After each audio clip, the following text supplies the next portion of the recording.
etmiştim. Programımızda İngilizce, Türkçe, Türkçe, İngilizce simultane çeviri yapılmaktadır. Kulaklıkları almak isteyenler salonun girişindeki arkadaşlarımızdan kulaklıklarını alabilirler. Bunun dışında programın daha sağlıklı geçmesi adına cep telefonlarımızı sessiz konuma almanızla bir kez daha önemli istirham edeceğim efendim. Evet hocam, müsaadenizle programımıza başlayalım. Sayın Uluslararası Mevlana Vakfı temsilcileri, esteemed members of international, bize ses gelmiyor mikrofon.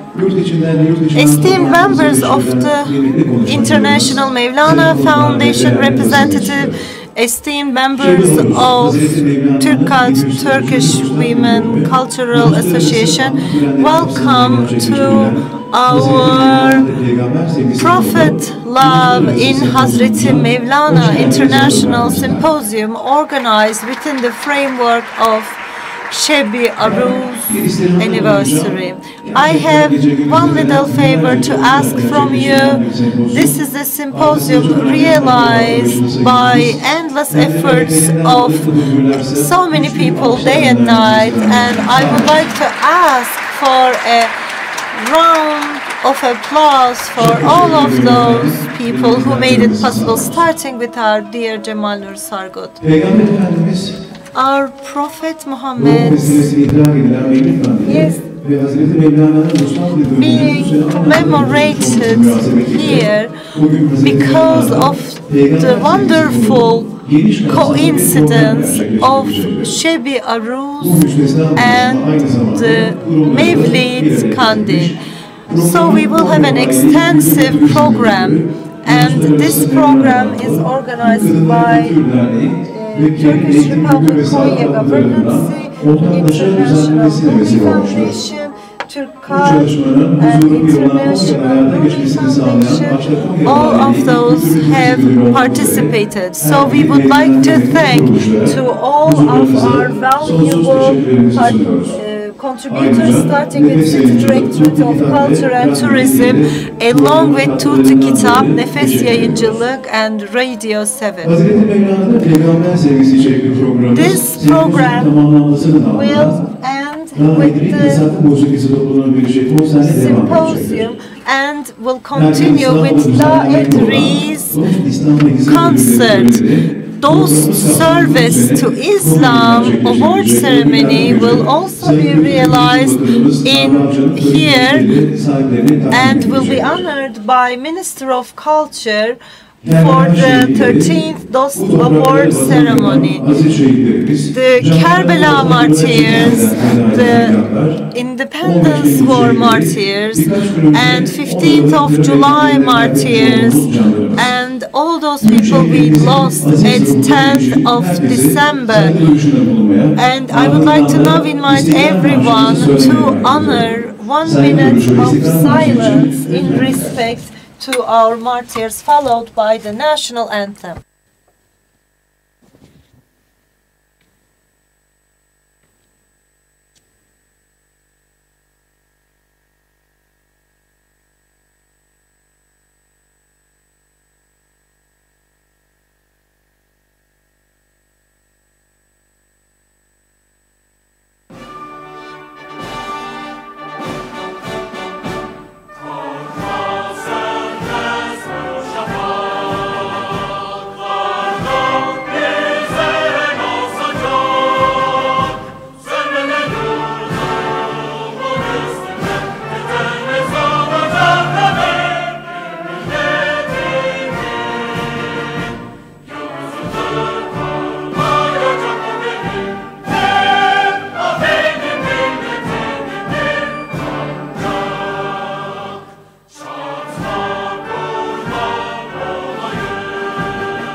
Teşekkür ediyoruz efendim.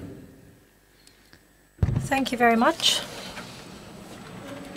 Mevlana'da Peygamber Sevgisi başlıklı Uluslararası Sempozyumun Love of Prophet Muhammad in Mawlana convention starts with the opening speech by Hüseyin Cunz, President of Swiss Office of the International Rumi Foundation. The floor is yours, please.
Muslims go into war against Muslims. Intelligent theologians fight with their tongue against other intelligent theologians because of differences in the interpretation of Holy Scripts. Muslims build walls instead of reaching hands.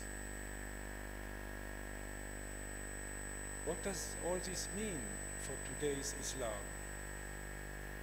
Who should guide us on a way beyond the borders of comprehension?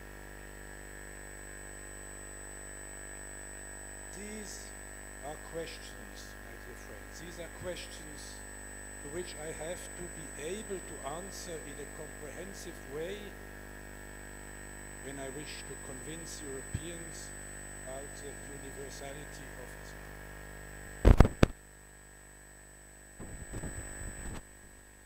With the internet, the world has become very little. Ethical values and rules of society are completely different than in the 7th century on the Arabian Peninsula.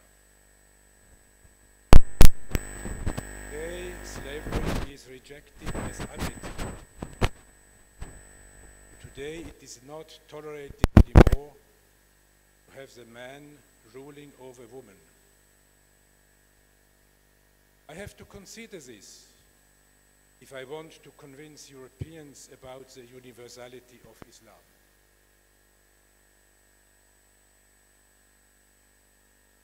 Dear brothers and sisters,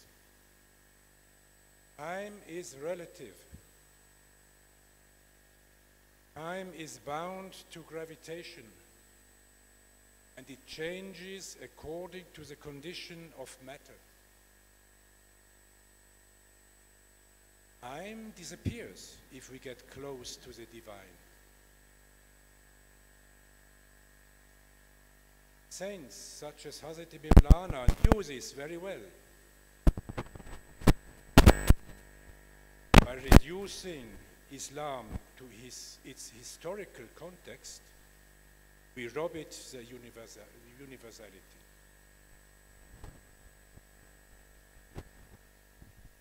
May we have the courage to testify a universal view of Islam.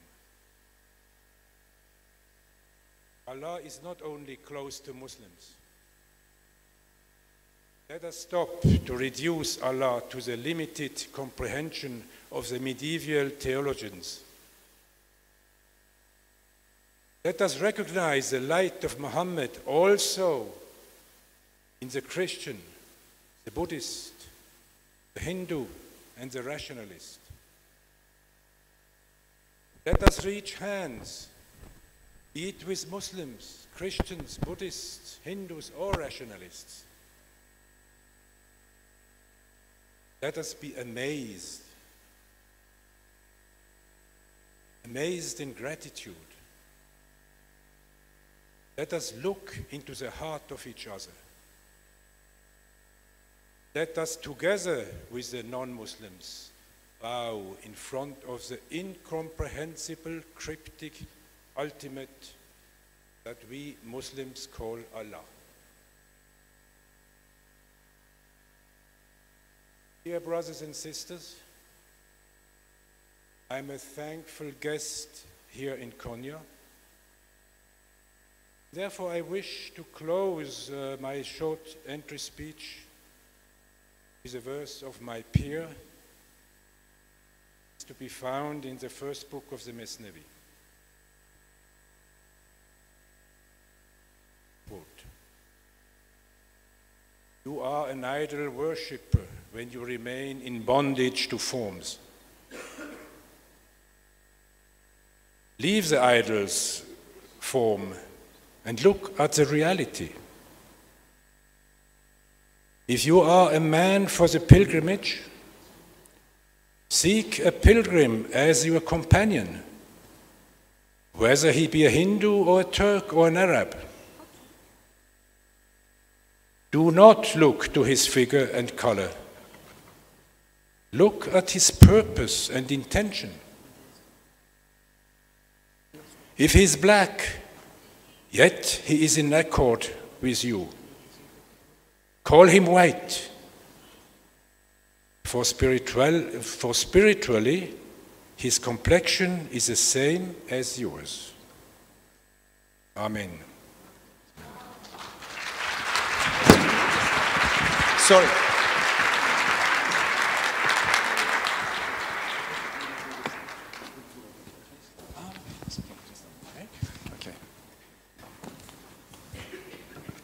Efendim kendilerine şükranlarımızı arz ediyoruz. We're extending our kindest regards to our first speaker. We would now like to invite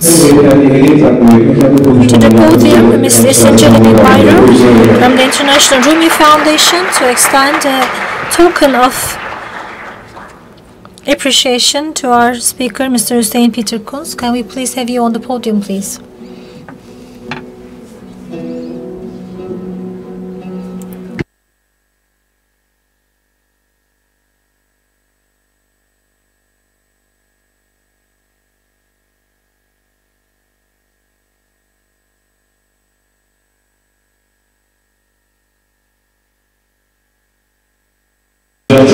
A round of applause for this very special moment, please.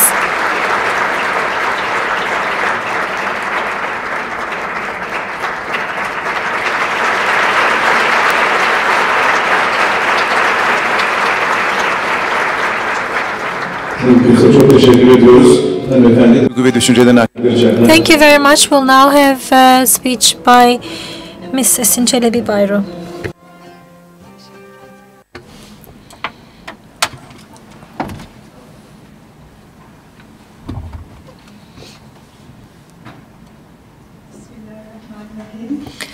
Bismillahirrahmanirrahim.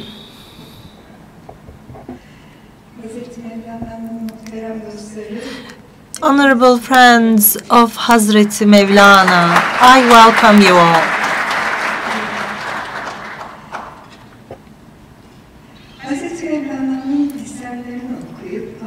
When you try to read the work of Hazreti Mevlana and try to understand him, we should always keep this rubai in our minds and assess what we read along with it.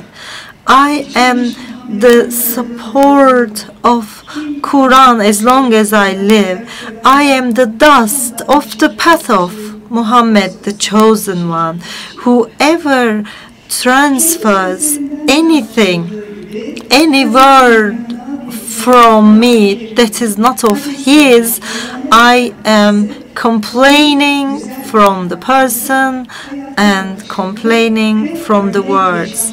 As we can understand from his own words, Hazreti Mevlana has always told us the Quran Kareem, the Hadith, our Prophet Muhammad, his good manners, his perspective to life, and his exemplary lifestyle. And Hazreti Mevlana, in his work, he is always referring to prophets, to their fights, to their manners and beauty, and always, one way or another, all of them are mentioned on the hadith, the history, and the stories. The good manners of Hazreti Muhammad, his beautiful names and his qualities are mentioned in Divan-ı Kebir and Mesnevi, just like the names of Hazreti Muhammad, Ahmed, Muhammed, Mustafa, Peygamber, Rasul, Ahmedi Muhtar, Nebi, Allah elçisi, Peygamberler ulusu, the highest of the prophets, Sultan, Padişah, and Yasin are among some of the titles and qualities that he has been mentioned with. All of these qualities and statements are related directly to the supremacy, beauty, and the beautiful manners of Hazreti Muhammad. Whenever Hazreti Muhammad is mentioned, there is an extra respect and fineness in the style of Hazreti Mevlana. Just like he did with his life, he has always been in constant respect and love for Hazreti Muhammad, and whenever Hazreti Muhammad's name is mentioned, he has wished the grace and wellness onto him, which is salat and salam. For Mevlana, Hazreti Peygamber is, as much as he is our leader, is also the one saving us from the difficulties. In Divan-ı Kebir, he says the good attitudes and the beautiful life of Muhammad will not leave us alone in the desperate nights. As you know, Hazreti Muhammad gave his back to a date tree's branch when he was giving the khutbah, and when there were too many people listening to him in the masjid, since he couldn't see his face, they made a minbar for him. When he rose up to the minbar, and one of the poles of the masjid, which was a date tree, has fallen away from Hazreti Muhammad and started complain about it, whine about it. So finally, Peygamber has gotten off the minbar and he has put his hand on this Hannane pole, which means the whining, and then the pole has stopped. And now there is a promise of God Almighty to Hazreti Muhammad. He said, even if you die, this religion will not die. God promised to Hazreti Muhammad, Ey Mustafa, even if you die, Quran and Islam will not die. I will correct your miracle. Whoever tries to add or subtract anything from Quran, I will prevent this. I will protect you in both of the worlds. And who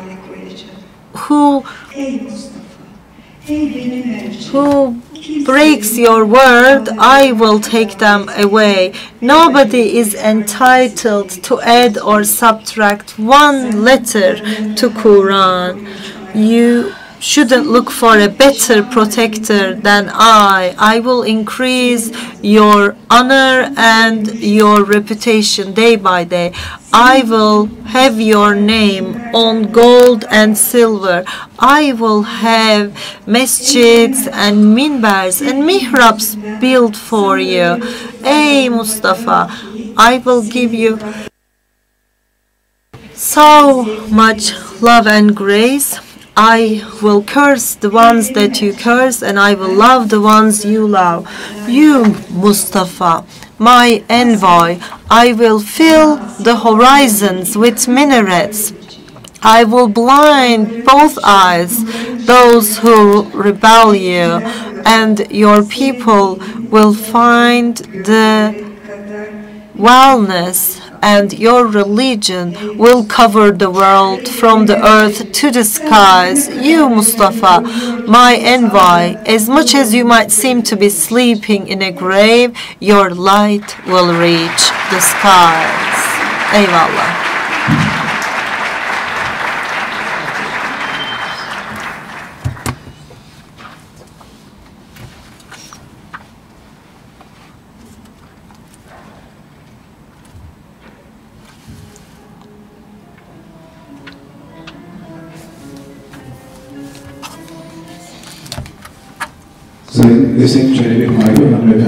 We extend our gratitude to Honorable Ms. Esin Çelebi Bayru.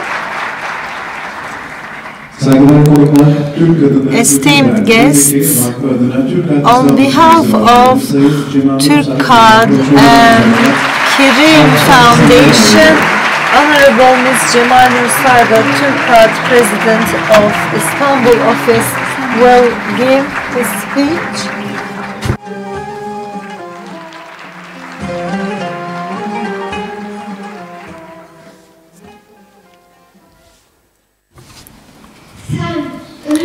Oh, you are so great. Such a great source of light. This sun, before your light, just like the twilight before the evening. Oh, the great entity that exceeds all the sultans of this world. Oh, the eyes that see the reality. Come. All the souls in this world has been embodied and been far away from you, but you are the soul of the soul. What would the souls without a soul mean? I have been in love with you since eternity. Oh, my beloved, come here and let me sacrifice my soul for you. Oh, beloved, you are my cure. You are my remedy.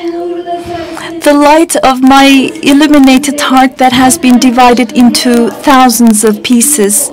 Everything in my heart, except for you, has been annihilated. Don't leave me alone. Don't leave me on my own. This is how Rumi addresses the Prophet with his beautiful understanding, because he is one of the inheritors. Because in one of the hadiths, the Prophet says, I have such a great longing for the ones that will come after me. So he probably means those sultans that are the sultans, the Kaaba of our illuminated heart. This is love for the Prophet is a blessing for us, because he loves us so that we can love him. So it is actually the Prophet who loves us. He touches upon us and he calls us. When he calls us, then we start begging. And then we start saying, come and don't leave me alone. Don't leave me alone with my body, because you are the soul of my soul. You are the spirit of my spirit. Because my heart is the spirit of the spirit, but you are the maqam, the station of spirit. You are the eternal existence, because everything has been created out of your reality, out of Muhammadan reality.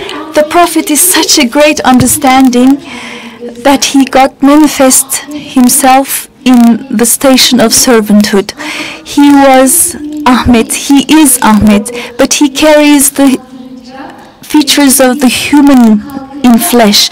But when the state of human in flesh has gotten rid of, then the station of Ahadiyat, oneness, has become manifest in him. He is such a great beauty that we all have taken our beauty from him. And he said, I come from Allah and all the believers come from myself. So everything beautiful has been derived from his existence. So how did we learn this? We learned this from the lovers of the Prophet, like Rumi. He is such a barzah, ismus, where the Surah Rahman has got manifest in him. He is actually haq, the truth in himself, and from the outer, the halq, the people. He has such a great modesty. He never got angry at anyone. He never told of people. Even those who mistreated him, he prayed for them. He got pleased with their behavior. So that's what we see in Insan-ı Kamil, loving even the atheist, seeing that their existence is necessary. We see this in Rumi. We see this pleasure of uniting of everyone, and this comes from the Prophet's meaning, because as is known, everything, the source of everything he is the Ahmet Muhammad Mustafa. The four pillars of the Kaaba comes from his existence. He is Mustafa, Mushtaba, Murtaza. He is the chosen by God, the loved person by God, and the one who has become the most sincere in the greatest proximity. And then God, the truth, is manifest in himself. He is the lover of the greatest lover of Allah. Rumi is asked, and in Fihi Mahfi, there is this man who comes and says, there is not even an angel between myself and Allah. And Hazrat Mawlana, who actually never gets angry, seems a bit frowned, had a frown expression. You have actually learned this from the Prophet. How can you actually deny his existence? Everything has overflown from his reality. In Fihi Mafi, he says, Rumi says, he is the one who has gone on the path of spirituality on his own with no fear, because he was so confident in his faith, because in his existence there was nothing but the existence and the meaning of Allah. He is such a great messenger, conveyor of Allah's words, and has never used his own nafs when conveying Allah's message. He only declared what Allah has told him to do. And he, in his last speech, said, are you the witness? It's only Allah's words that I'm saying. So in his great nothingness, like Mawlana tells us, he is just like a polished empty wall where God's beauty is fully manifest in him, and that's why everybody has fallen in love with him. It's such a great blessing to be able to mention his name. If we are here today, if we are able to talk about him, if we have the pleasure in talking with him, it's just because he does exist right now, right here. We have understood his existence from Insan-ı Kamil like Rumi. He has taught through his Mesnevi that all the tariqas have a common point, and he is the one who's shown this to us. He's shown us to show the beauty in unitedness, in unity, and there are the reflections of the prophets in this era.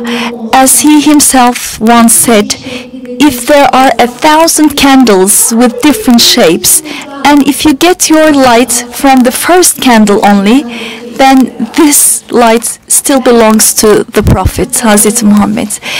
I, as a humble servant, knowing that I'm nothing, I would like to thank all my friends who has organized this night and the ceremony for us. Actually, I seem to be on the stage only, but there are dozens of friends who work. I am extremely grateful to Allah that I can talk here, and I'm so happy to be with Mawlana's family. Such a blessing for me. Thank you very much for all of you for coming.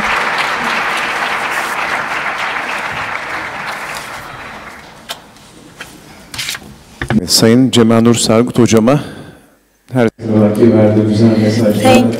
we thank so much to our dear Cemâlnur Sargut Hoca for giving a very good teaching as she always does. Thank you so much. Now I would like to invite you to watch a short movie about the love of Prophet in Hazreti Mevlana, and then we will have the first session. Hazreti Muhammed'i gözleyen gözüm, gamınla sana müştakım diyor. Biz seni ancak alemlere rahmet olarak gönderdik ayetinin sırrı. Gel de o dağınık saçlar arasından yüzünü göster. Sen öyle büyüksün, öyle büyük bir nur kaynağısın ki, şu güneş senin nuruna karşı sanki akşam kızıllığı. Ey bütün dünya padişahlarını geride bırakan aziz varlık! Ey hak ile gören göz! Ey her şeyi bilen gönül! Gel! Dünyada mevcut bütün canlar sana karşı canlıktan çıkıyorlar, beden oluyorlar. Halbuki sen cansın, canlar canısın. Cansız beden ne işe yarar? Ben çok eskiden sana gönül vermiştim. Gel ey sevgili, gel de şimdi sana canımı da vereyim. Ey sevgili, ilacım da sensin, çarem de sensin. 100 parça olmuş gönlümün nuru da sensin. Çaresiz gönlümde senden başka ne varsa hepsi yok oldu. Beni kimsesiz bırakma, gel. Mübarek bedenin Kadir gecesidir. İnsanlar onun yüzünden şerefler, devletler elde ederler. Ruhunda ayın 14'ü gibi parlaktır. Onun yüzünden karanlıklar yok olur gider. Yoksa sen hakkın takvimi misin? Herkesin talihleri orada yazılıdır. Yoksa sen mağfiret deryası, bağışlama denizi misin ki herkesin günahlarını orada yıkar, temizlersin? Yoksa sen levh-i mahfuz musun ki ilham sahibi olanlar gayb dersini senden alırlar, öğrenirler? Yoksa sen rahmet hazinesi misin ki hakka yakın olanlar oradan elbiseler giyerler? Yoksa sen neliksiz, niteliksiz ruh musun ki bunların hepsinden, her şeyden dışarıdasın? Bu sırda künhünü anlayış da, düşünceler de, teemmüller de, kuruntular da sarsılır, perişan olur. Hakikati örtsün, kapatsın, herkes açıkça görmesin diye Peygamber Efendimiz'e Ahmet demiş. Ben Ahmet'ten, Ahad'dan başkasını istemem.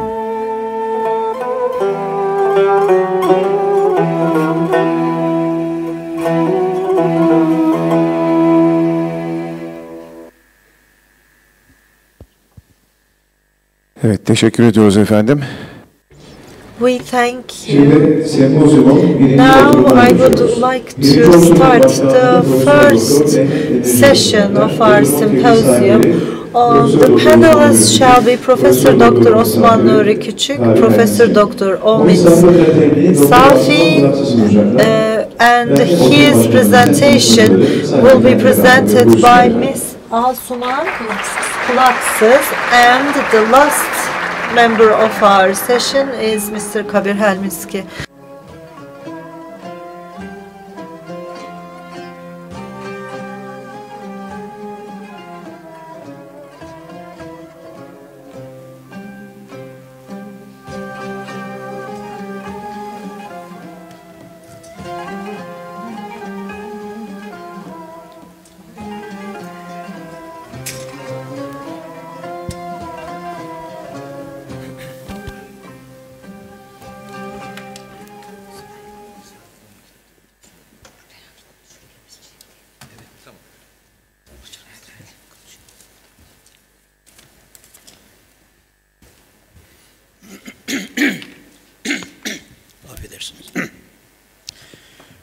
Ol Rebiül Evvel ayın nicesi, 12. gece İsneyn gecesi.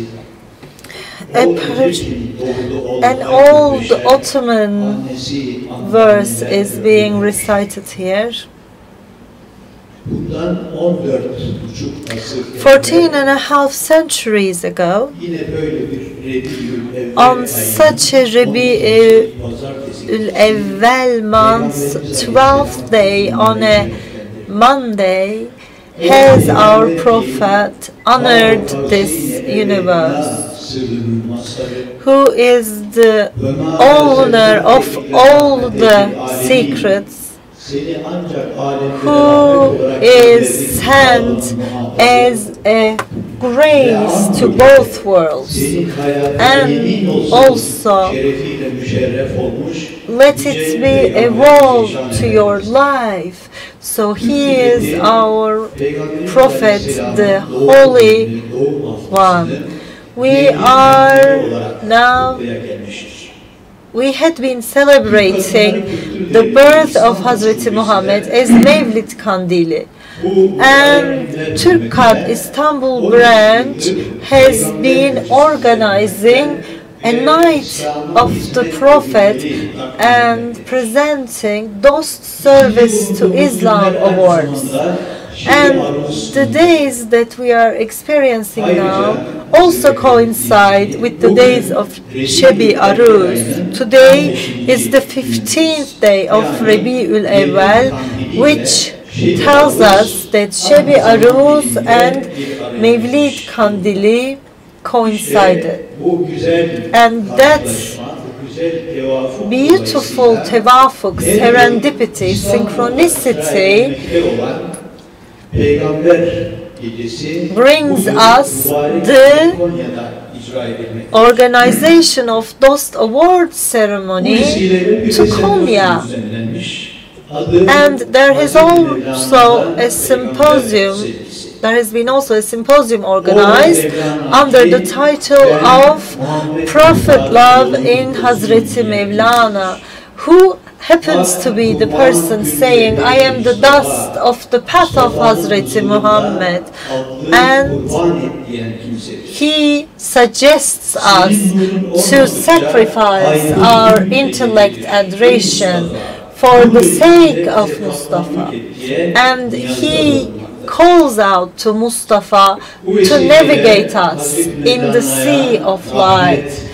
Thus, we wish rahmat to Hazreti Mustafa and endless salat and salam is from us to him. I now start our session. There has been a minor change in our program. Omid Safi, who seems to be the second speaker of our session, is now the first. Unfortunately, Mr. Umid, due to a couple of reasons, will not be able to be with us here, and his speech will be delivered by Ms. Cemâlnur Sargut. Umid Safi is also special for us as he had been awarded one of these gifts with his book titled Getting to Know the Prophet, which is also being translated into Turkish. I wasn't able to see when I got in, but I hope it is being displayed in the outside. Bedenen yeniden kavuşmanın mesleği, mutluluğu içinde hepinizi sevgiyle selamlıyorum. Inshallah, may your mornings be auspicious. Inshallah, I'd like to greet you with all my sincerity. I wanted to send my greetings to all the friends, the teachers, the scholars, the lovers who gathered in Turkey. My apologies for not being able to be with you in person, but I wanted to send a few words about the idea of how Hazreti Mevlana sees the task of becoming what it is that we are intended to be. That is, the insan kamil, the mature human being, the fully realized human being. The story of the Mesnevi, which is in the first volume, ends with the beautiful story of Imam Ali. Is a story of becoming, is a story of progressing. It's a story of starting where we are, which is a human being, a human community, in a state of being fractured, in a state of being disunited, internally disunited, and externally disunited. And when we take a look around the world, this is in fact what we see, a humanity that has peace neither within nor without. And this is where Rumi starts the story. The story of the ney begins by talking about humanity exactly where we are. When he starts out by saying, Bişnevin ne için hikaye mikonat, es cudaiha şikayet mikonat. Listen to the reed, experiencing when it laments and how it tells the story of all its separation. This ney begins with that experience of feeling cut off, alone and isolated. The ney is cut off from the bed of reeds, just as many of us feel as if we are cut off from our divine origin. This pain and this anguish, the suffering that the reed is expressing, is also our own tale. But what sets Rumi apart is this constant movement towards becoming a mature human being. And when we read through the tales of the Mesnevi, we see a progression, an evolution, an unfolding, a ripening, a sweetening, and this is of course the path of love. The very pain and suffering that we experience is itself the means of progressing towards becoming a mature human being. And this is nothing other than the path of love. Every suffering, every pain on this path is a means of cooking us, taking what is raw and making it cooked, taking what is unripe and making it sweet. So this is the lines in the Mesnevi around line 110. The ailment of love is apart from every other ailment. It is love that is the astrolabe of the secrets of God. The astrolabe is this medieval device that would let the seekers and the travels on land and on air figure out where they are and where they need to be. It is the GPS device that love is the GPS that takes us home, and all of us, in some capacity or another, are lost and we have to find our way home. When we keep reading story after story in Mesnevi, whether it's the story of the lion and the rabbit, whether it's the story of the man and the woman who are arguing, all of these characters are actually inside of us, and none of these are external. In fact, Rumi's son Sultan Veled comments on the fact that people must be so silly if they think that Mevlana is talking about these external beings. And the journey that Mevlana is taking us through all of these different characteristics is the journey that each one of our own souls has to go on. And where do we end up? We end up on the path of love, ashk. We end up going through this experience of cooking and ripening. We end up going through the greater jihad. As Mevlana says, it's our own ego, our own nefs, which is a taste of hell, that the real lion is the one that can break the idol of one's own self. This is where we get to the story of the Greeks and the Chinese, when we get the beauty of polishing one's heart. And after doing that, then we arrive at the station of Hazreti Ali.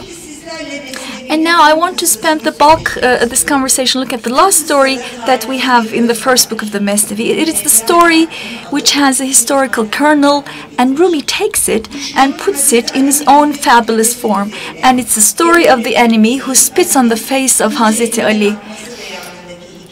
Learn what it means to be sincere from Ali, God's lion who is free from all impurity. So in this story, Ali is engaged in hand-in-hand combat with this mountain of a man, this pagan warrior, whom everyone else is afraid to engage in battle. But Ali, being a true champion, one that has gone on this journey of ashq, one who has conquered his own demons, engages this warrior in battle, picks him up, lifts him over his head, throws him down, sits on his chest, and is going to conquer him. At this point, this mountain of a man is so disgusted at having been defeated by Ali, still a young man, that he spits on Ali's face. And Imam Ali gets up from this warrior's chest, puts his sword Zulfikar back in his sheath, and begins walking away from the man. Now at this point, we part ways with the historical account, and we enter into the fabulous 20-page description of Rumi of this mystical discourse that is taking place between Hazreti Ali and the warrior. The warrior, somehow puzzled, says to Hazreti Ali, "Open up the secret, O Ali, with whom God is pleased. Why did you do this? You had made me defeated. And why did you get up from my chest?" And Ali begins by telling somewhat directly. And Ali says, "When I use my sword, it's for the sake of God. I am the servant of God, the truth. I don't serve this body. I am God's lion. I'm not the lion of my own ego. You think that you are this mountain of a man? I am actually the real mountain." And in this beautiful Persian pun with keh, a piece of straw that can be moved and blown here and there by every wind of the ego, and kuh, which is a mountain, Ali says, not some piece of straw, a keh that is going to be get blown here and there each time the wind of anger arises in me. I am the real mountain. I am the one who is solidly rooted in God. The only thing that's going to move me is the face of God. It is that direct encounter with God which blows me away each time I encounter Him. That is the love of God that moves me to action. Ali then goes on to say, if I am drowning in God's light. I am drowning in light. And then the warrior continues by engaging Ali in questions. It's important to point out that Ali does not say at this point that having gone on the path of love, having become an insan kamil, a mature human being, he no longer experiences anger, lust, or greed. Of course he does. When the man spits on Ali's face, Ali does get angry. The question for the insan kamil is not whether we still experience the dark side of the force.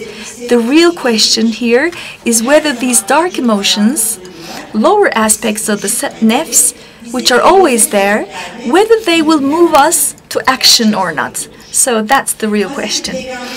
Remember that the Prophet said, my own inner demon has submitted to God. So he doesn't say that I killed my own inner demon. He doesn't say that I banished it.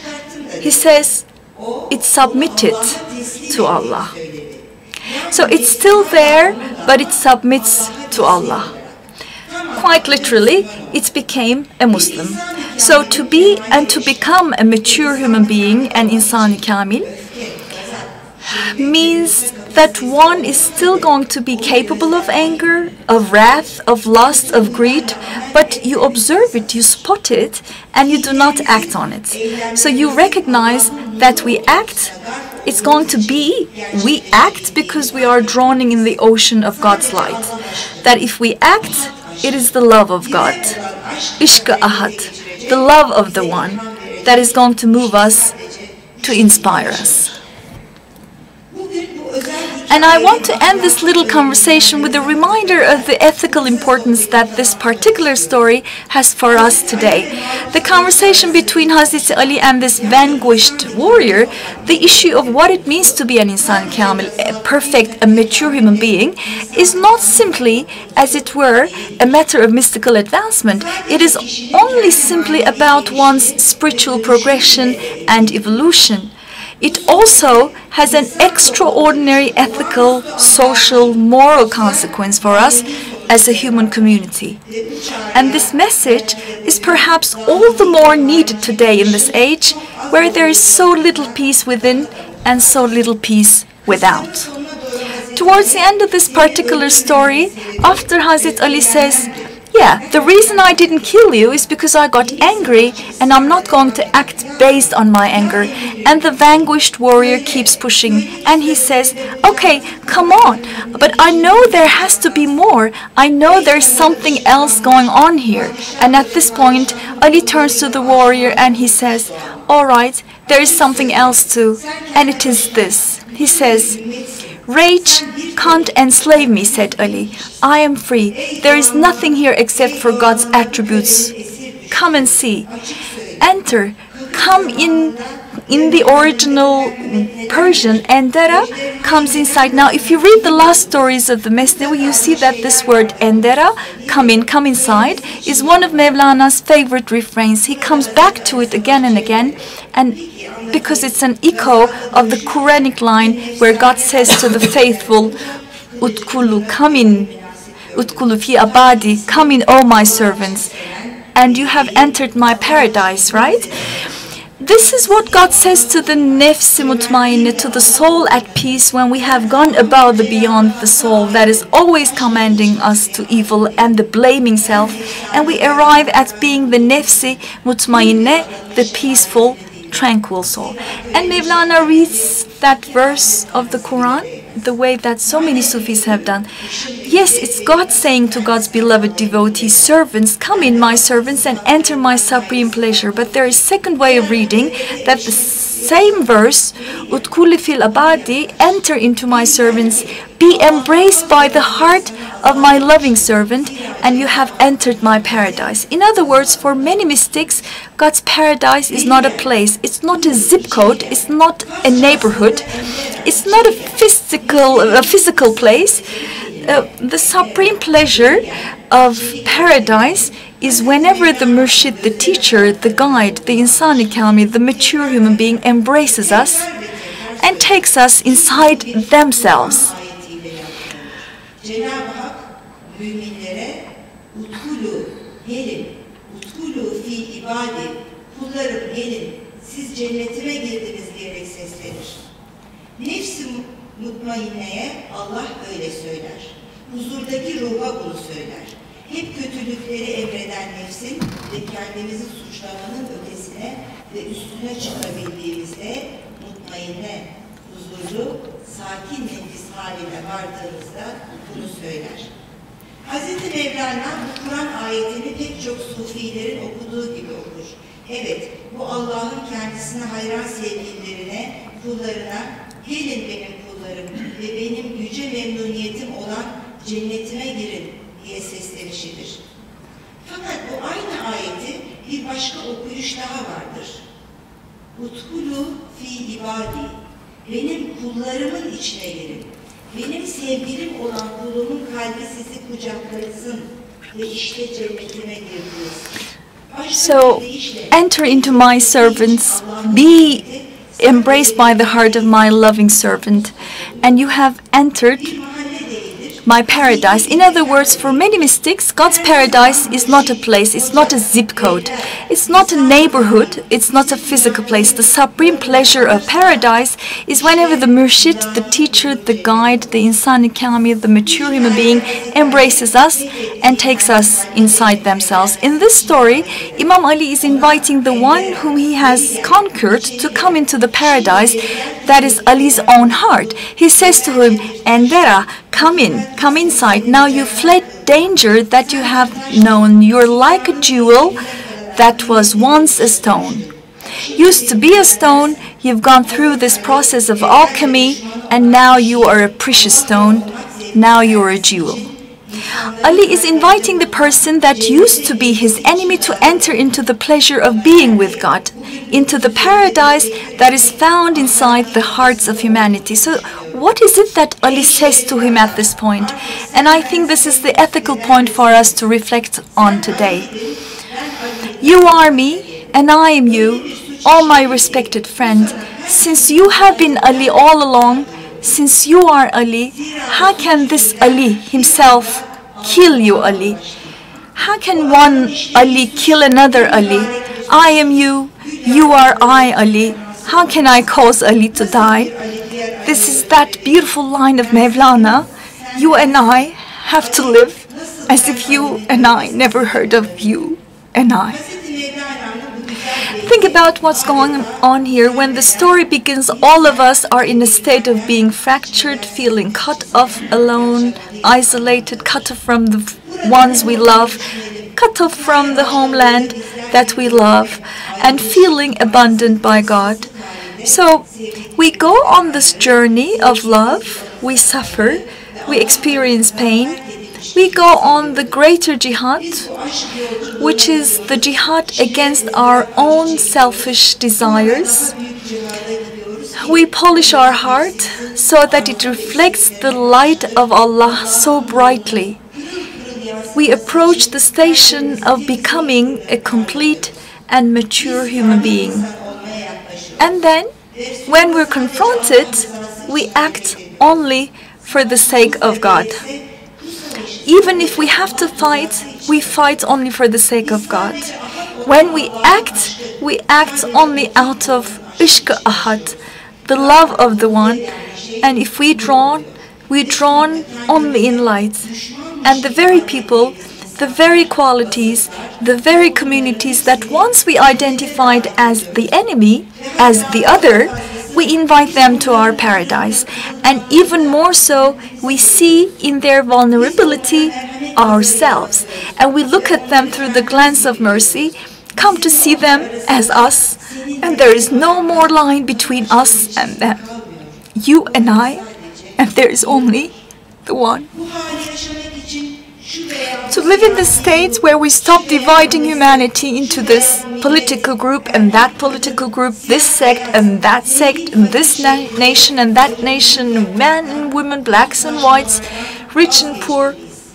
Instead, we come to see what it means to live through kindness, tenderness, love, and justice. What would it mean to see the one that we had formerly labeled the enemy, our own human presence?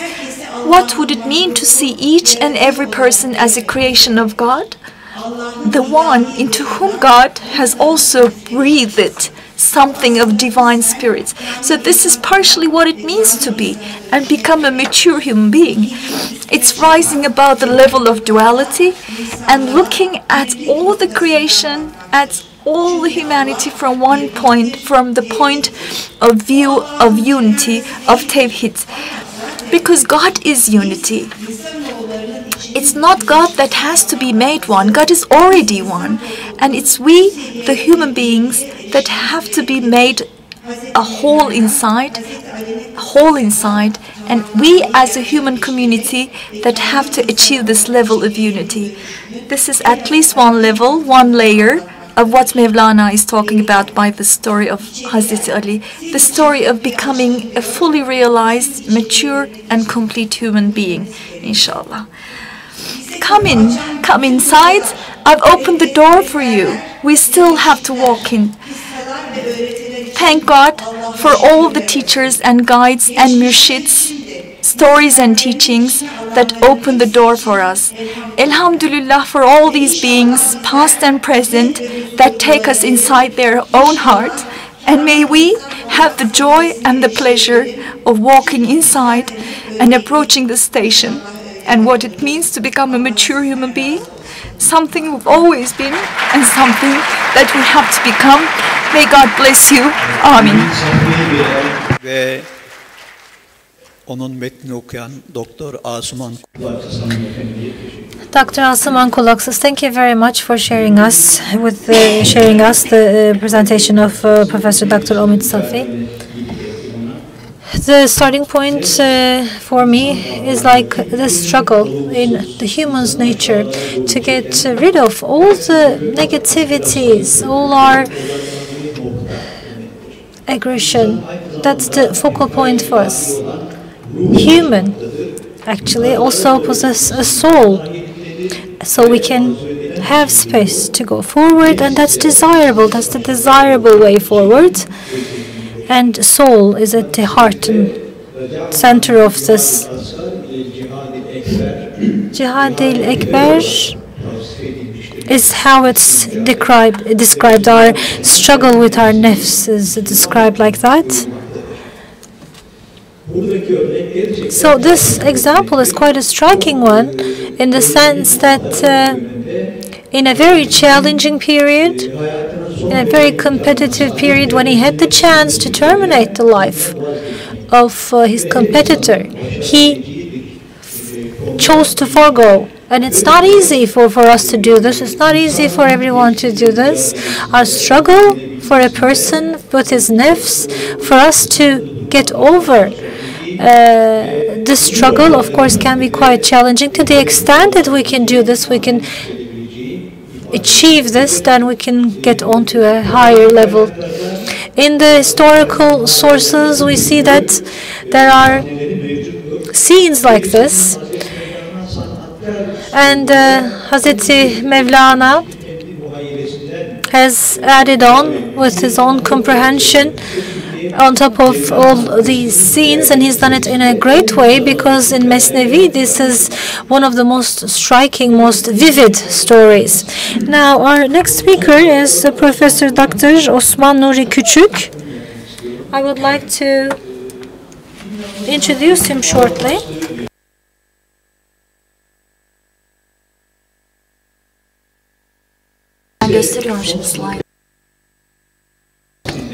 So our students, when they're preparing for university, when they try to come up with their choices, they usually have a tendency to go with fields like medicine or engineering. And these bright minds therefore focus on areas like engineering and medicine. And it's only a handful of these students choosing to study and go further in areas like theology, in sociology, in philosophy. And they end up being extremely successful in these areas. Well, Osman Nuri Küçük is one of these bright minds. Despite great scores during his exams, university exams, he wanted to go to this direction to further explore his our moral world. And with the Nefes publications, Ibn Arabi, Numbers and Dreams, the Summit of Sufism, Understanding Hazreti Mevlana, Mevlana-i Hünkar, the relationship of Hazreti Mevlana with state administrators. These are some of the recent publications. And he is a member of faculty at Istanbul Üsküdar University. They have a Tasavvuf Research Institute, and he is the deputy administrator of the institute, and he continues to provide us with his valuable work. I would like to congratulate him with his recently acquired title on my behalf and on your behalf, and I would like to invite him for his speech, please. Bismillahirrahmanirrahim. Hamd. Let all the salam and salat be unto our Prophet Muhammad. Of course, everything is a grace from God. Nothing belongs to us. And I would like to thank our beloved Chairperson for his kind introduction and compliments. My presentation today, of course, will be different than what is stated here. So my title is Looking at Islam from a tasawwuf perspective, we all actually think it's a common thing, that we all know about it. We all think that we know Islam. Okay, there is Islam out there in the open, but in the times of Hazrat Muhammad, along with the people around him, their perception of Islam was on a different level. And in the Hadith resources, we hear that the Sahaba asks the Prophet the question, saying, which Islam is more auspicious? Which Islam? That question here is very spectacular. Why did we need this topic then? For a very long time, for a couple of centuries, the concept of Islam had a semantic constriction, a cutting down, a pruning of the concept, so to say. And if we look at the historical process where they are derived from, history reaches a certain place, and let's say a concept has 15, 20 meanings embedded, and after a certain time, with certain tradition, the Zahiri ulama chooses a meaning out of all the available ones, and everybody chooses this as the dominant meaning. So then we need to go back to two resources of religion, Quran and Sunnah. Let's talk about two methods of linguistics. First of them is the Quran Karim talks with the language of the nation, the society that it came out of. So the practice is very important, but after a certain time, Rasulullah and Quran has a contextual map specific to his own. We can call it a contextual structure. Hazrat Muhammad says, I am the one who speaks the clearest of Arabic. So apart from a physical and spiritual level of ascension, Miraj, Hazrat Muhammad enabled the worlds to ascend as well. He created a Miraj, an ascension for the worlds as well. And this is a priority. The properties for Hazrat Yusuf, an attribute to Hazrat Yusuf is the ability to see the deep structure of words. When Sahaba asks Hazrat Peygamber a question, since they know the closest circle, know his ways, they know that the Prophet will attach a metaphysical wing. They ask, for example, what Mubashirat means. And Mubashirat, everybody understands. It is the bringer of good news, bringer of the auspicious news. This is what it means in Arabic. It is the loyal dream of the believer. Or what is a muflis, a bankrupt person? And they say, the Sahaba say, the person who lost his belongings for us. But Muhammad adds a metaphysical wing, saying the real person who went bankrupt goes to the judgment day with lots of good deeds that people envy, but he has made wrong and done wrong to lots of people, so he has a minus balance in his account of good deeds. That is the real person. And this is his metaphysical explanation to everyday words. I'm sorry for being a bit under the weather, so my mouth keeps drying. Sorry for that pauses.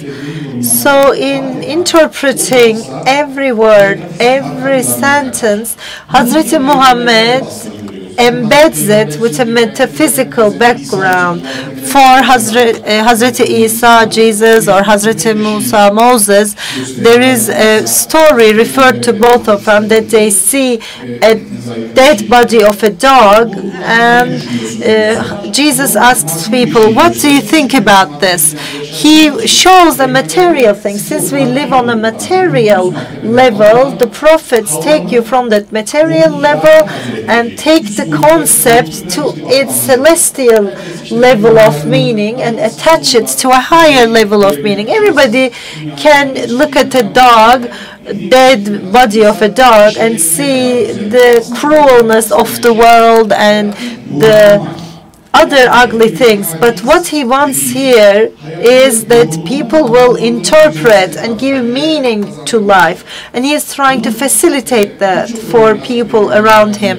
And we can see many examples today in the Prophet's life. There is this Sahabi called Sa'ad. He is famous for his jealousy, and they're talking about Sa'ad being jealous, and Hazreti Muhammad adds a metaphysical background. He says, Sa'ad is jealous, I am more jealous than Sa'ad, and God is more jealous than me. So Hazreti Mawlana, for example, in this jealousy story, he deals with it in Mesnevi, and he says the concept of jealousy comes from the root of ghayur. Another relative word is ghayr, the other or foreign, stranger. God created the world, and the world is the ghayr of God. That is why jealousy has infiltrated into everything. And the other one is ghayur, which is effort, which is the hard work.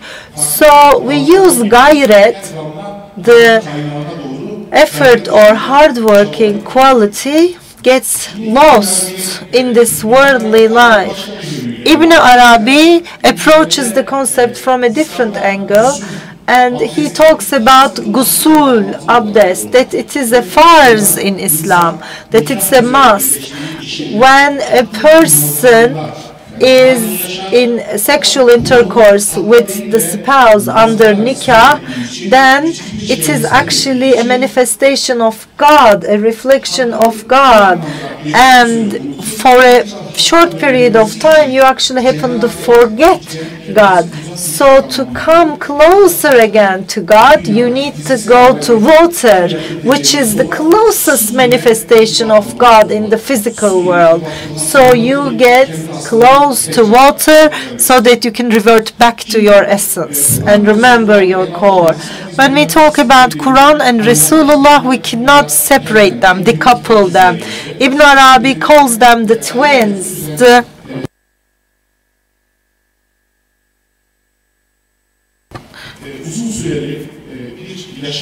fraternal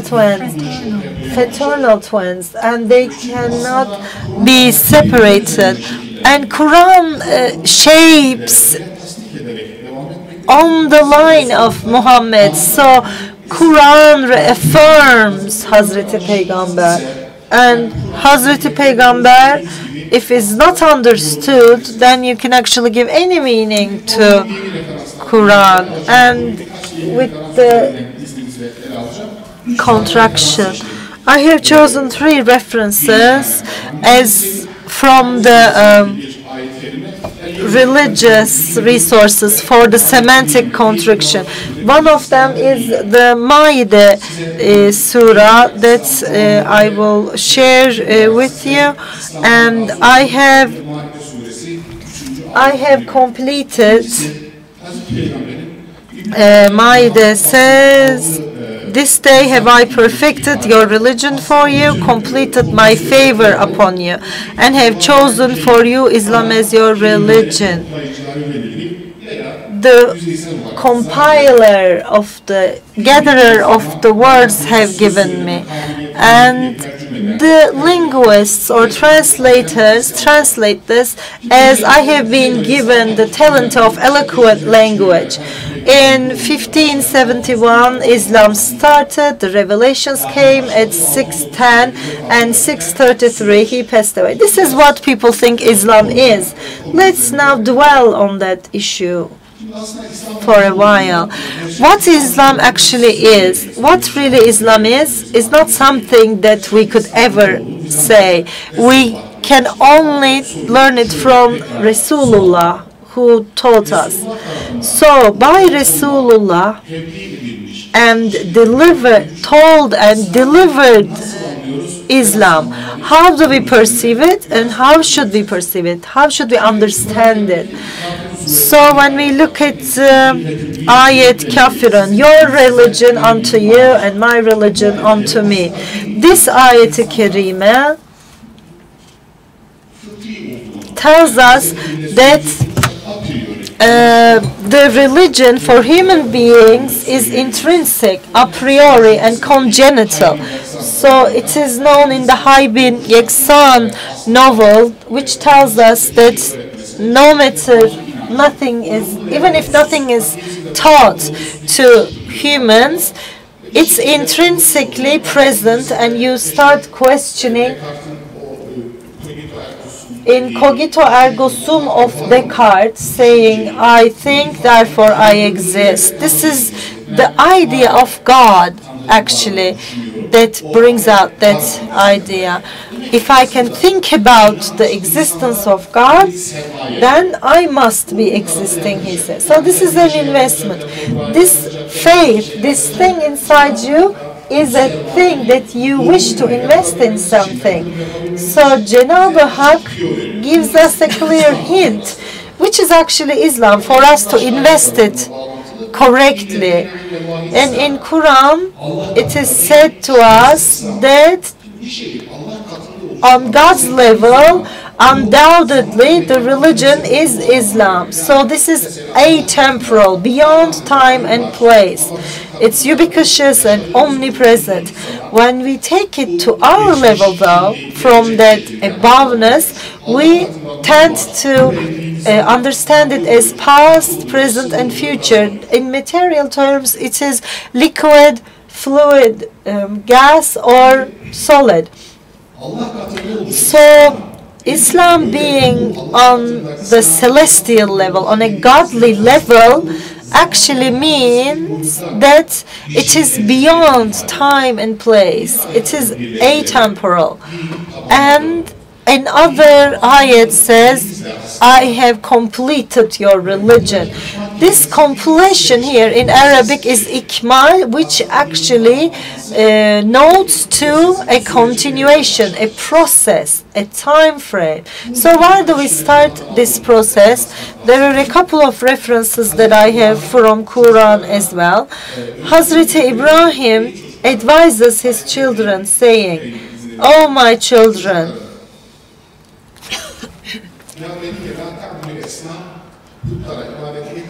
do not worship idols, just be as Muslims." And he used the word Islam. And when Hazrat Yusuf is done with his fight, he has a prayer. He says,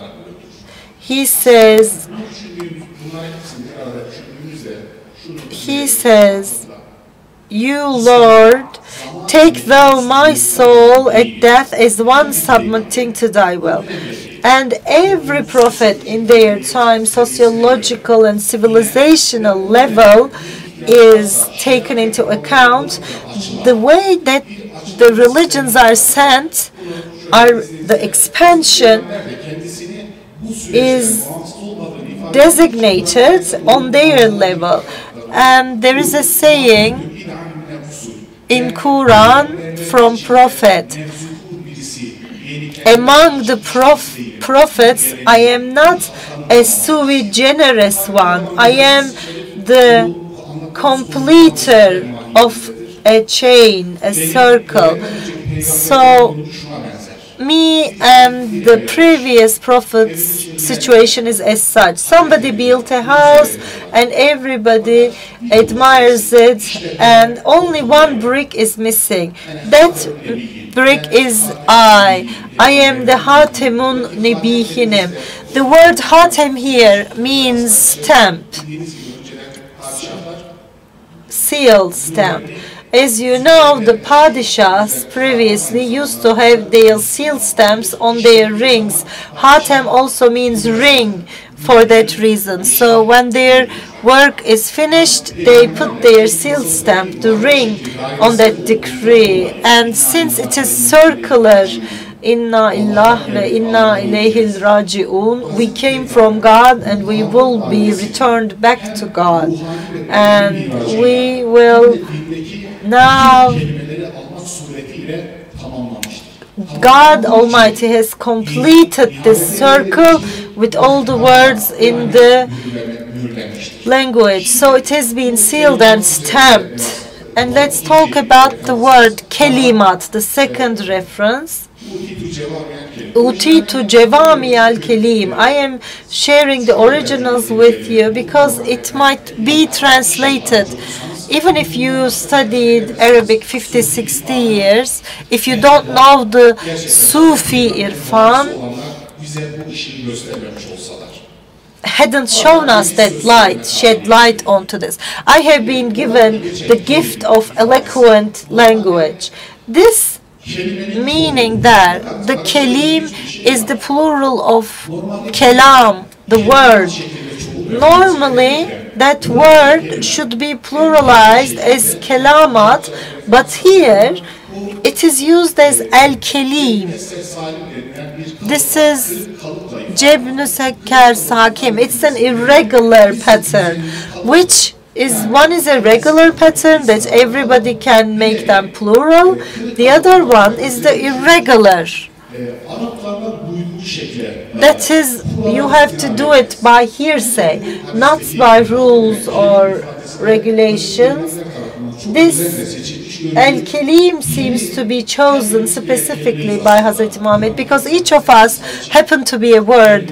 In Quran Karim, for Jesus is referred as the word that Maryam has thrown. Every one of us is a word as per our DNA, A, B, and the letters. So we are, when we say water, so there is the word and the original actual being. They call me Osman, but we will never know what is my translation on the higher level. So by saying al-kelim with an irregular pattern tells us that the other prophets are also the irregulars for the human order. Every prophet was expanding the borders or breaking the records in their own respective fields. Like Hazrat Ibrahim was the last for surrender. Hazrat Ayub for patience is the border limits. So all of these gifts being given to prophets. Actually, kelimat is taken from Quran, but it has been made to be forgotten. If the seas were to be ink and the trees were to be pens to write the words of Rab, the oceans would end, the trees would end, the words would not. So Ibn Arabi comes right here and he says, all the creatures are the words of God. And let's now think this with the hadith of Hazrat Muhammad. I have been given the jama'in, the gatherers, the accumulators of words. So this tells us that all of them are given in totality to Hazrat Muhammad. When he was doing the prayer, the namaz, we say salat to Muhammad, but Muhammad is also saying this. Could he be giving the salat for his own self? This shows us that he's actually given the salat for the higher Imam Muhammadiya version of himself. Think of him as a main server. The deeper you get the kalimat from the depths of the server. This is what the Ahlullah does. takes the words from the main server, expand them, facilitate them, enable us to reach them. And with your permission, I would like to share with you a couple of words that I have told you, a couple of baits, which explains the process, and I would like to apologize from all the famous poems.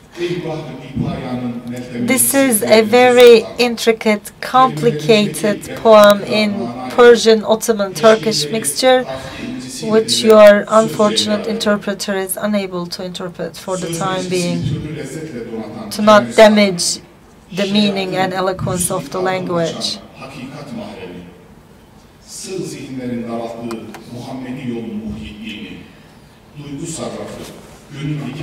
ilahi hekimi, velayet mişkatının uyanan kandili, destgiri aşikansın varisi nebi, gönlümüzdeki gizli putlara neşter atan İbrahim, her kuşla konuşan Süleyman dilli, mizmarı hakka mazhar Davudi veli, neyin, rebabın, kudümün lahuti sesi, Allah'ın kelimesini üfleyen İsevi nefes, Kelimullah'ın aklını konuşturan Musevi celal, Muhammed'in muhabbet tohumunun aşk meyvesi, Habibullah'ın ve yolunun toprağı Müslüman veli, Muhammed'i hatem sahibisin, tut mührünü gönlümüze, karanlık girmesin, at oklarını, avla gönlün serkeş hütütlerini ötmesin.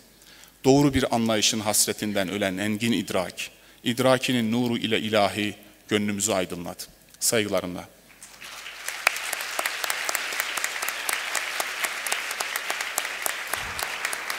Efendim Osman Nuri Bey'e bu I would like to thank to Osman Nuri for this very full and loving presentation. There were great concepts in there, the ascension of the words, the mirage of the words, and that each one of us is a word.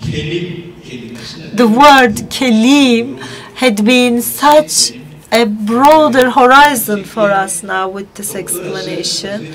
His doctorate thesis was on Mawlana, and it is of course much beyond of the average words that we have heard about Mawlana. So the more he talks, the deeper it will get, is what I felt. Thank you so much. Our third speaker is Kabir Helminski.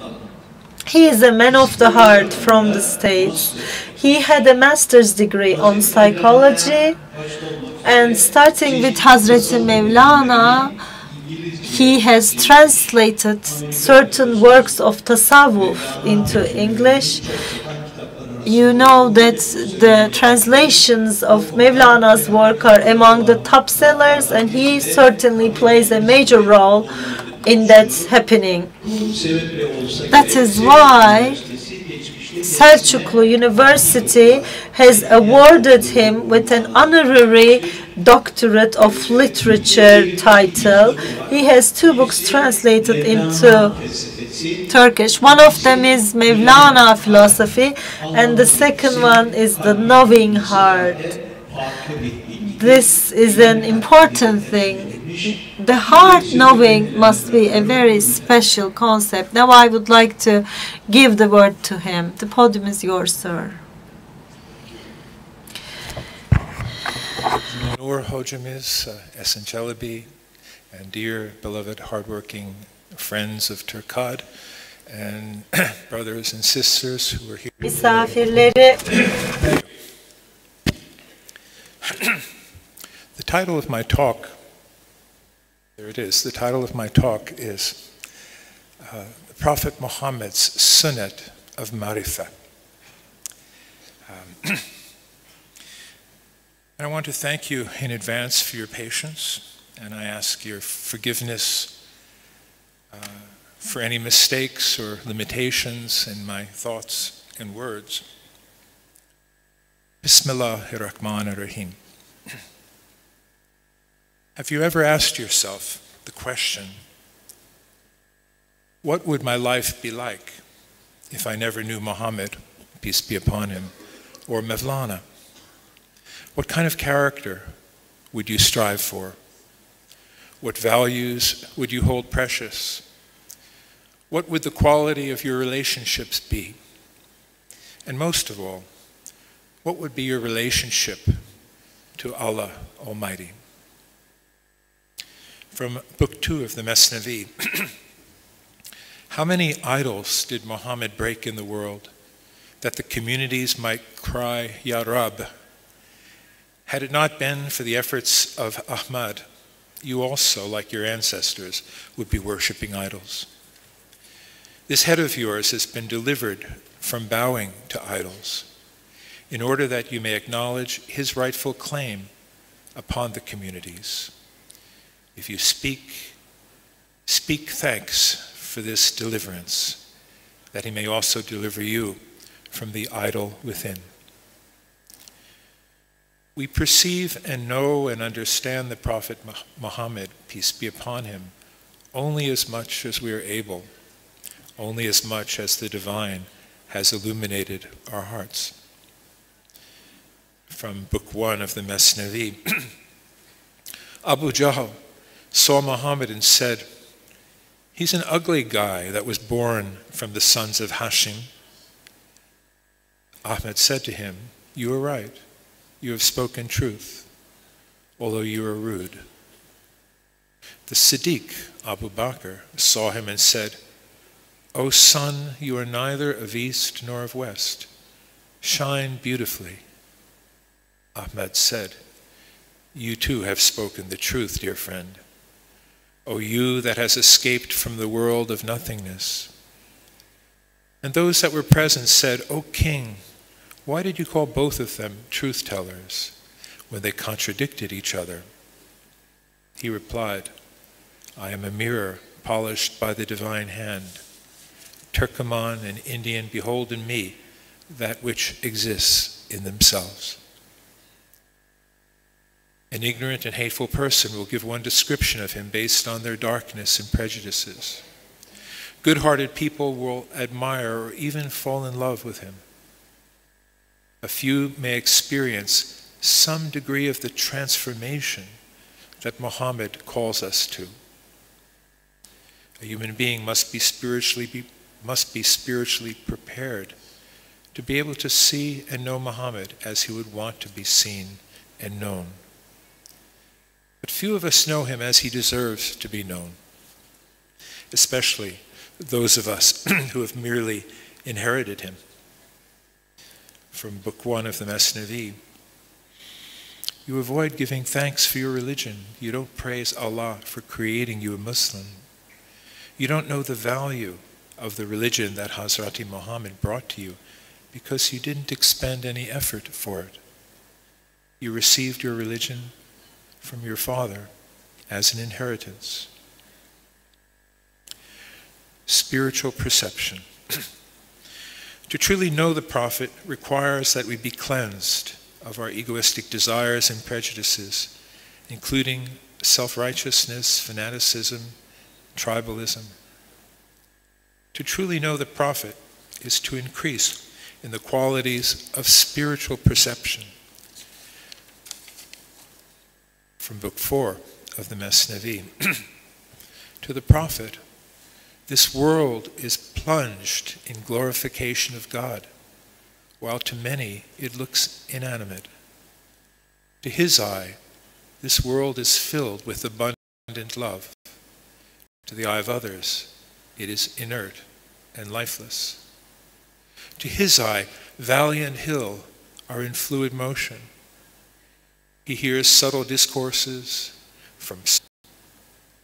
To the vulgar, this whole world is a dead thing in chains. I've never seen a veil of blindness more amazing than this.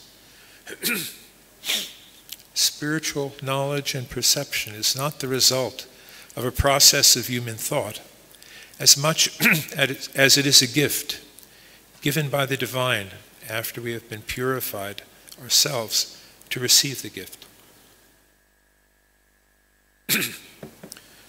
Muhammad, excuse me. Muhammad himself indicated this when he said, "My Rabb, I have not known you as you deserve to be known." We need to ask. We need to supplicate. This is one of the first things we learn from him. Just as he said, "Ya Rabb, show me the truth as the truth and give me the blessing of following it, and show me the false as the false, and give me the protection of avoiding it." A messenger from among yourselves, from Surah At-Tawbah. There's come to you a messenger from among yourselves. He grieves at your loss. He is ardently anxious for your well-being. He is gentle and compassionate to the believers. On the most basic level, this is who he was. A child can understand him on this level by hearing about his gentleness, generosity, patience, and forgiveness. He was pure mercy, rahmah. And most significantly, he was one of us, a human being like ourselves, not an angel, not a god. We meet him as a friend who could laugh and joke with us, who had companions and not sycophantic devotees. And yet, as Mawlana tells us, the Prophet's soul has no friend except God. He has nothing to do with the acceptance or rejection of the people. The reward for delivering his message comes from God alone, even if we have become hateful and seem like enemies for the beloved's sake. Muhammad has freed us from idolatries, and we must continue to cleanse our hearts of the subtle idolatries our egoism continually creates. The prophets have conferred a great responsibility on us, as Mawlana says in Book 6, because they have made us aware of the end, of the akhirah. That which the youth sees in the mirror, the elder, the peer, sees reflected beforehand, even in the opaque brick. The revelation of the Quran has many dimensions: legal, moral, and esoteric. Esoteric knowledge can't be attained merely by reading. It is bestowed to the deserving by the favor of Almighty God. Some people imitate Muhammad in what they imagine to be his dress and behaviors. But Shamsi Tabrizi tells us, obeying Hasrati Muhammad is to follow him when he experiences Laylat al-Miraj. Work so that you have a place in their hearts. If you desire only the world and work only for this world, you will be among the losers. If you search within the religion, you won't lose. Then you will worship. Look for Haqq and follow the path of lovers of Haqq. Now, my brother, I need you to say something in Turkish at this moment for me. Okay? In this section on the Hadith, I want to say, forgive me if anything in this section disturbs you. Whatever I say here is said out of love for the Prophet and love for Haqq. Hazreti Peygamber'i severseniz Hakk'ı sevmiş olursunuz. There is a recorded hadith of the Prophet which claims that he himself had expressly forbidden the writing down of any hadith. According to Muslim and Ibn Hanbal, Abi Sayyid al-Khudri reported that the Prophet said, "Do not write down anything from me except the Quran. Whoever writes down anything other than the Quran must erase it." Even after the Prophet's death and after the Quran had been carefully bound into its present form, the followers of the Prophet still refused to write down anything of the Prophet's sayings.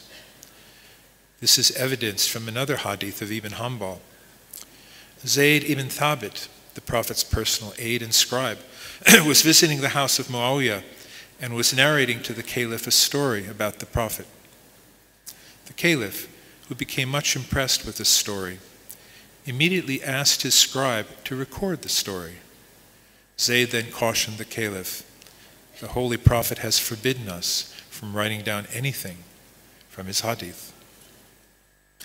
While people did refer to the sayings of Muhammad in the early days, we are on less solid ground in accepting a considerable collection of hadith, some of which at least either address issues not in the Quran or even in some cases contradict the Quran. The stoning of adulterers, for instance. Furthermore, we must question the acceptance of the hadith literature as an irrefutable source for Muhammad's words. The hadith collections came into existence 200 to 300 years after the life of the Prophet. Bukhari, Muslim, and other scholars of hadith were said to have sifted through nearly 1 million hadiths, from which they gave their final approval to only some thousands. It is clear that some people forged or invented hadiths, often for their own sexist, political, or sectarian reasons. We see, for instance, quandaries and problems over legal issues in the very early decades and centuries, which would have been easily resolved if the jurists had access to certain hadiths now accepted as sound in the major collections. Why is it that a century or so later there is a well-attested hadith in existence, complete with its own isnad, and that no one seemed to know a century earlier? Scholars have observed how over time hadiths grow in detail. We can only conclude that even the sound hadith are not beyond question, especially if they include legal rulings that appear to contradict or add to the Quran. We're confronted with a very serious dilemma. What are we to do knowing that many hadith have been forged? So much beauty has come down to us through words attributed to the Prophet Muhammad, peace and blessings always be upon him. These words have contributed immensely to the formation of character in Islamic civilization. At the same time, if certain sayings attributed to him distort his original message or diminish the beauty of his character, we also bear the immense responsibility not to propagate these distortions.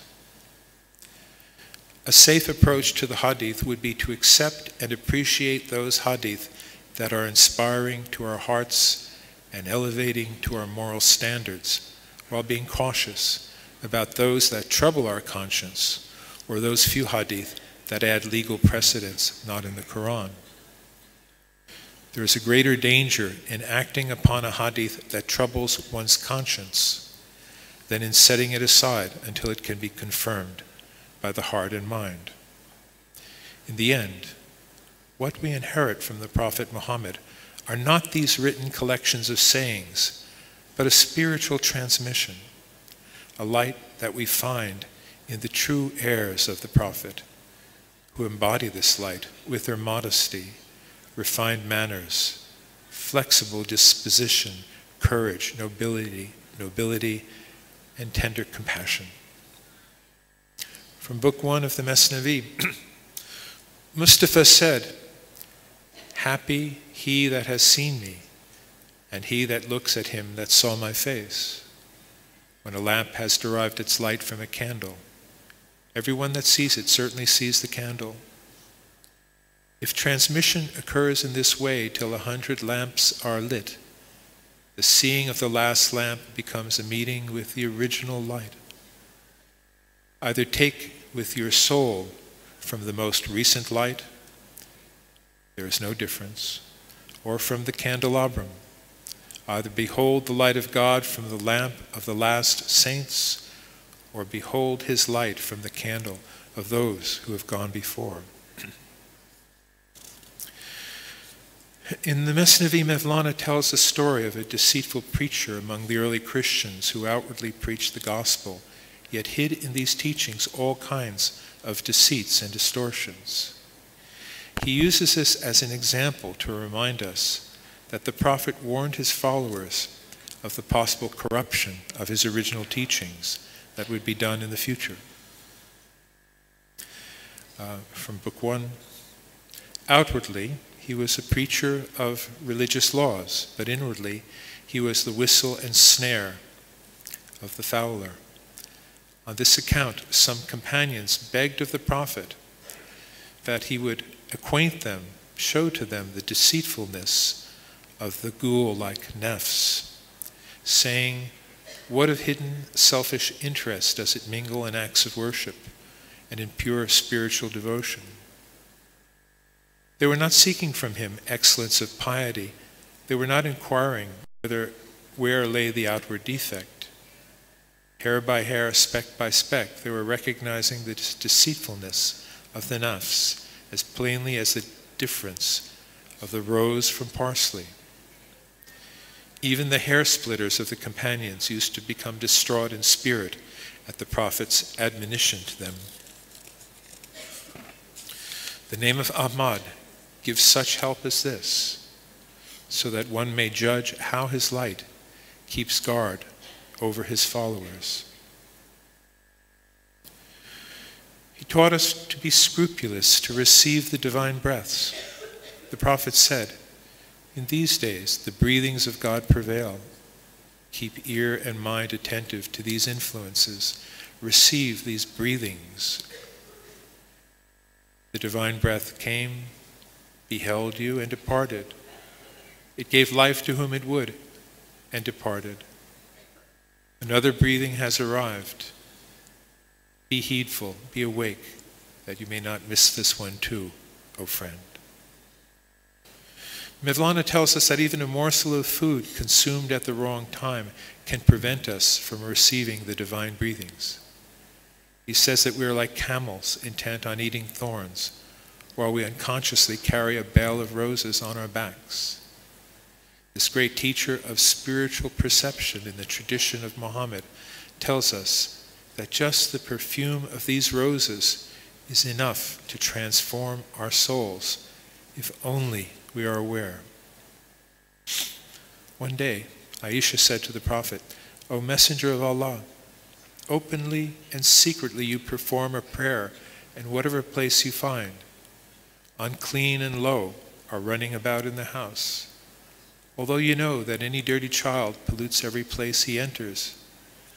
The Prophet said, "Know that God makes impure pure for the great. On that account, the grace of God has made my place of worship to be pure up to the 7th heaven." The Prophet, peace be upon him, said, "True religion is nasiha."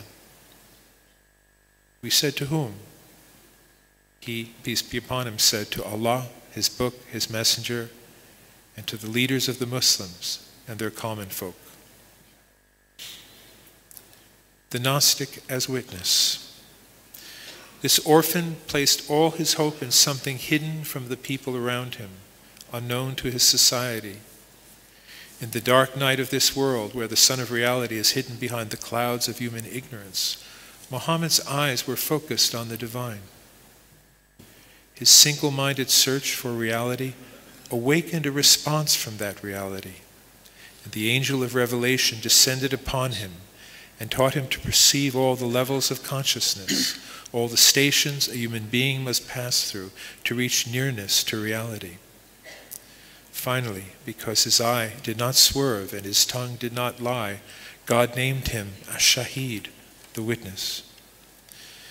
Many in this world pretend to know, but their testimony is false or only half true. The witness whose vision is not distorted by tribe or lineage or personal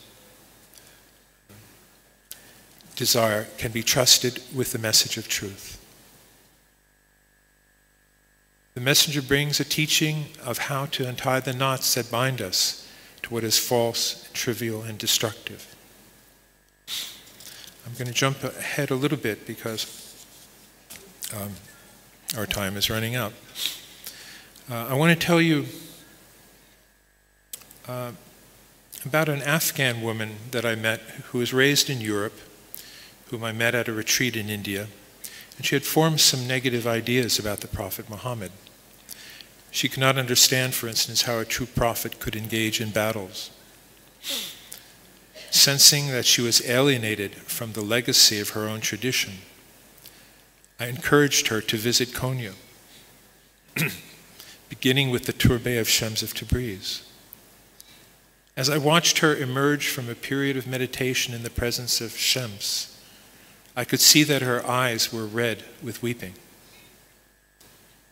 "Did you meet Shams?" I asked her. "Yes," she said. And I felt like I was meeting the true Islam for the first time. And he told me, "You are now in the army of Muhammad." When you shared with me Shams's words that the greatest saints, Bayezid Bistami, Junayd, Hallaj, were no more than hairs in the beard of the Prophet, I didn't understand. So I asked Shams, "Why is Muhammad so important?" He answered me saying, Shams said, "I enlightened one man, Mawlana, but consider how many great ones were illuminated by Muhammad's light." Next I asked him, "What should I do now?" "Study the Mesnavi. Everything you need to know is there," he told me. And finally, I want to end with Shams's description of the Prophet Muhammad in his Maqalat. Incredibly beautiful and poetic. In the end, who is this beloved of God? Our Prophet was a single horseman on the path who opened a way where none existed. One needs to note that with a single misbehavior toward him, immediately trouble catches up with that person. Muhammad is the kind of person before whom human beings and angels put down their ladders in admiration of his qualities and words. Acrobats who astonish people with their rope skills are amazed at the length and strength of his rope, and by the fearlessness and heroism of his feats. Hearts leap at the sight of his miracles, and those who see him riding and cropping a black lion as if it were a lazy donkey can never forget him. Thank you very much.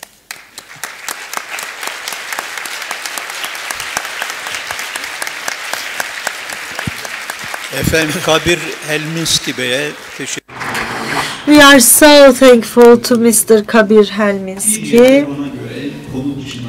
I think he has diverted out of topic, talking about the destruction or changing of hadith. This is a very deep topic.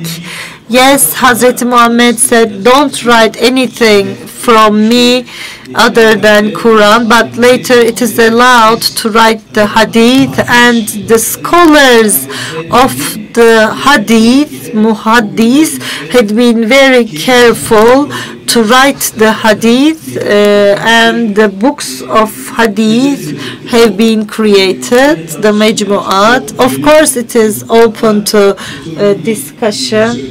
If we say it with Fuzuli's language, there is nothing but love in this whole of universe. What we all call knowledge is just a grain of salt in comparison to love. And now I would like to conclude the session. Mr. Kabir gave an example about the encounter of Shams Tabrizi and Hazreti Mawlana. There are many stories, and one famous one is as such. When Shams was walking in streets of Konya, Shams Tabrizi holds the rope of the horse, and he says, "Is Hazreti Muhammad the bigger one or the Bayezid Bistami?" You, the known, we couldn't know you as you deserved to be known. And then the second one saying, I praise myself. The second one looks to be a bit arrogant, and Bayezid Bastami had a limited bowl, and when he received the grace, it was small and it spilled, but Hazreti Muhammad's container bowl was limitless. So no matter how much he received, even if he received oceans, he wouldn't spill. We hope that we would be lucky enough to have a couple of drops of whatever is spilling from that container. Thank you so much. Thank you. Efendim araya çıkmadan önce Before we break for coffee, we shall have a ceremony for tokens of appreciation. I would like to now invite Professor Demirci to deliver the commemoration gifts to our panelists.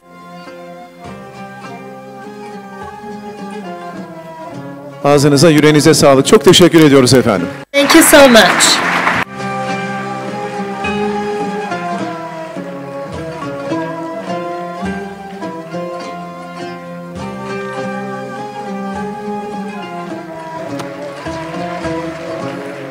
Sayın Profesör Doktor, and I would like to invite Ms. Emine Bağlı, Chairperson of TURKKAD.